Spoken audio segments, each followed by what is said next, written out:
मिट्टी का भार 10 है। सोचिए अगर एगो लड्डू का भार हाथी, इसी का लड्डू बना के अब परछावना में निकाल, जिसके ऊपर गिरेगा छेद के निकल जाएगा। जा समझ में आ गया? उठबे नहीं करेगा, लेकिन उठेगा। जेसीबी लगाना पड़ेगा, क्रेन और हम परछावना में लड्डू गिरा। ये गदाकर है, दूल्हे पे गिरा दो। जाओ, तुम भी दूल्हा बनेगा। कोई ठीक नहीं है, तुम्हारा परछावना में कहीं फेंक मत दे। सबसे भारी दुनिया का चीज, ब्लैक होल का घना तो ज्यादा की कम। तुम कंगारू, कोई दिक्कत? ब्लैक होल का घना तो ज्यादा की कम। किसी को दिक्कत? कंगारू शर्मा गया। हाँ, एक अप्रोक्स नापा जाता है ना, जैसे सूर्य का तापमान दूर से नाप लिया जाता है, उसी तरह घनत्व के हिसाब से तुलना कर लिया जाता है कि घनत्व इतना है तो इसका भार कितना के बराबर होगा। बताइए दुनिया में सबसे ज्यादा घनत्व किसका? ब्लैक होल का घनत्व सबसे ज्यादा। सबसे चमकीला इसमें पल्सर, चुंबकीय क्षमता, विस्फोटक तारा, जीवाश्म तारा, चमकना छोड़ दिया। हाँ, ब्रह्मांड के लिए खतरा है ब्लैक होल। इतना ज्यादा घनत्व है और किसी से टकराएगा तो फोड़ के निकल जाएगा उसको। अगर ये क्या हो गया, इसको तबीयत खराब? हाँ, किस चीज का है? अच्छा अच्छा अच्छा, जान दो, उसका एग्जाम है। कौन यूनिवर्सिटी है?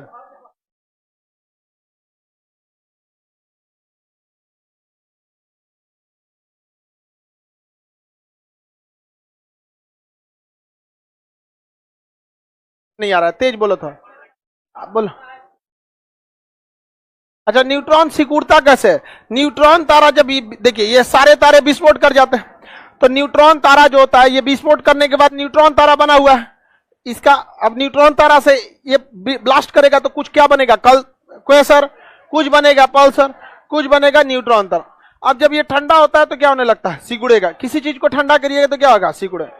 अब जब ये सिकुड़ता है तो कुछ कुछ न्यूट्रॉन तारा, हर एक न्यूट्रॉन तारा नहीं, बहुत ही कम ऐसे न्यूट्रॉन तारा है जो ठंडा होकर इतना सिकुड़ जाते हैं और उनका घनत्व इतना ज्यादा हो जाता है कि उनका एक चम्मच मिट्टी का भार कितना होता है? 10 हम। तो उसे हम किसकी संज्ञा दे देते हैं? Black hole. बताइए ब्रह्मांड के लिए खतरा है। अगर यह ब्लैक होल पृथ्वी से टकराएगा, अब आप ही बताइए, आप एक काम कीजिए, एगो आलू लीजिए, उसका घनत्व तो ज्यादा, एगो पानी पूरी यानी फोचका ले लीजिए गुपचुप, और दोनों को टकराइए, कौन फूटेगा? हाँ, पानी पूरी फूट जाएगा। जिसका घनत्व तो ज्यादा वो पतरका को फोड़ देगा। उसी हिसाब से जब ब्लैक होल पृथ्वी से टकराएगा तो पृथ्वी को फाड़ के अंदर चला जाएगा और वो पार से निकल जाएगा, और पृथ्वी के अंदर जितना धधकता हुआ मैग्मा है, लावा है, सब बाहर आ जाएगा। और जहां तहां से लावा गिरने लगेगा, ऐसे गिरेगा लावा, आदमी नोचेगा ले, और लावा भी प्लाज्मा अवस्था में रहता है। 7000 डिग्री सेल्सियस पे जब लावा गिरेगा, हम सब का अत्याचार होके मरेंगे। इसी को हमको लगता है, अलग अलग धार्मिक ग्रंथों में पढ़िएगा, कभी कहा जाएगा कयामत आएगा, कभी कहेंगे कल की अवतार होगा, और इसमें यह बात आपको मिलेगी कि बहुत पृथ्वी पर से अंगारे बरसेंगे। आसमान से क्या बरसेंगे? अंगार। हमरा लगता है ना कि अंगारा उंगारा के चक्कर में नहीं, ब्लैक होल टकराएगा, अब मैग्मा ऊपर से आके वही गिरेगा, हम लोग कहेंगे कल की अवतार हो गया, कयामत आ गया है, जलजला आ गया। समझ में आ गया कि नहीं हो गया? समझ में आ गया कि नहीं आ गया? और सबको क्या हो जाएगा? मोक्ष क्षिप्र। अभिनव तारा क्या होता है? विस्फोटक तारा। कौन सा तारा? विस्फोट।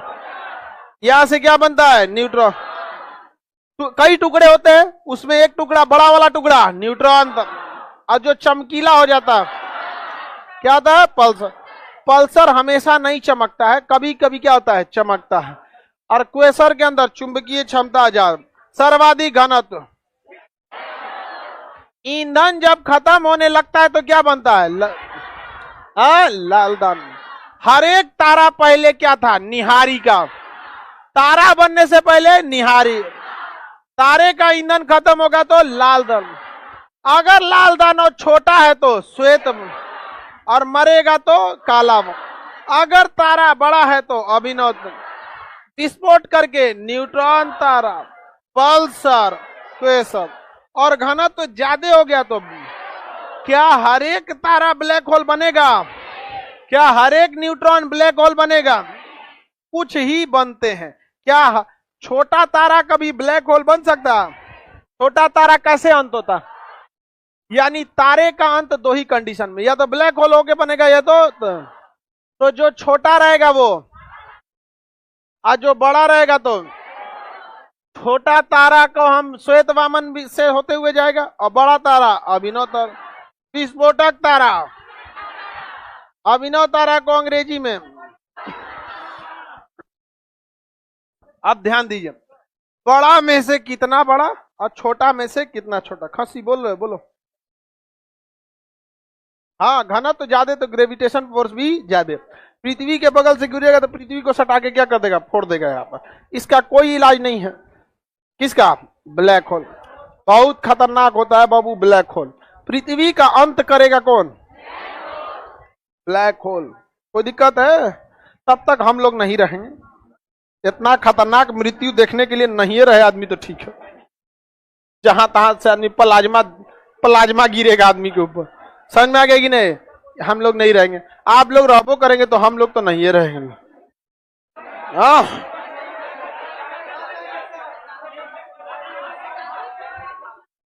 चलिए अब ध्यान दीजिए, आखिर ध्यान दीजिए। यहां पर छोटा तारा क्या बनता है? श्वेतवाम। छोटा तारा क्या बनता है? श्वेत। छोटा तारा, छोटा तारा, कोई दिक्कत? श्वेत वामन बन जाता है छोटा तारा। और बड़ा तारा तो बड़ा में कितना बड़ा और छोटा में कितना छोटा, ये कोई कंफर्म नहीं कर पा रहा था। तो भारतीय वैज्ञानिक चंद्रशेखर ने इसे सही किया। एस चंद्रशेखर ने कहा कि सूर्य से 1.5 गुना से अगर छोटा है, सूर्य के बराबर या उसके 1.5 गुना से छोटा है तो बनेगा यह श्वेतवाम। और 1.5 गुना से बड़ा है तो 1.5 गुना मतलब 1.5, और 1.4 को भी तो लगभग आदमी 1.5 गुना ही कहेगा। अरे भाई 1.50 क्या हो गया? 1.5 गुना।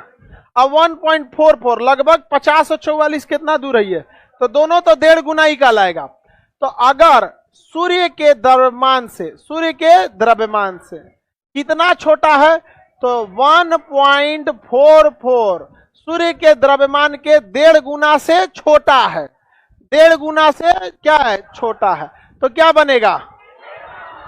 यानी सूर्य भी क्या बनेगा? श्वेत। जैसे हम अपने 1.5 गुना से तो कम में ना है।